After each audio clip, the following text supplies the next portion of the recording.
ছাত্রলীগের অজর্মকাটা আজকে আবার খেপছে। অজর্মা তবু সরকারও থাকবে না, তবু ইয়েও থাকবে না, পলাবার পথ পাবি না, ঠিক আছে?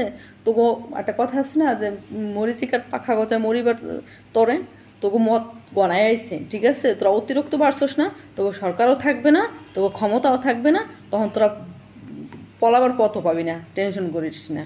এই ছাত্রদের উপরে এরকম নির্যাতন চালাইতেছস না, গুলি চালাইতেছস না, একদিন গুলি খাইয়ে রাস্তার উপর পড়ে মরে থাকবি, কুত্তেও ফিরে থাকবে না তবু, ঠিক আছে? তবুর দিকে কুত্তে ফিরে থাকবে না, শুয়োরের বাচ্চারা।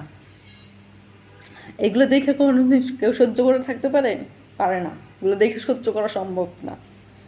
আজকে কয়েকটা নিউজে দেখলাম কুত্তার বাচ্চারা কীভাবে মারতেছে মানুষ, পুলিশের থেকে কুত্তার বাচ্চারা বেশি মারতেছে, কারণ পুলিশ মারলে করে তো কৈফিয়ত দিতে হবে, এই কুত্তার বাচ্চারা মারলে তো মানুষের কাছে কৈফিয়ত দিতে হবে না, এই জন্য এই কুত্তার বাচ্চারা মারতেছে, কুত্তা লাগাই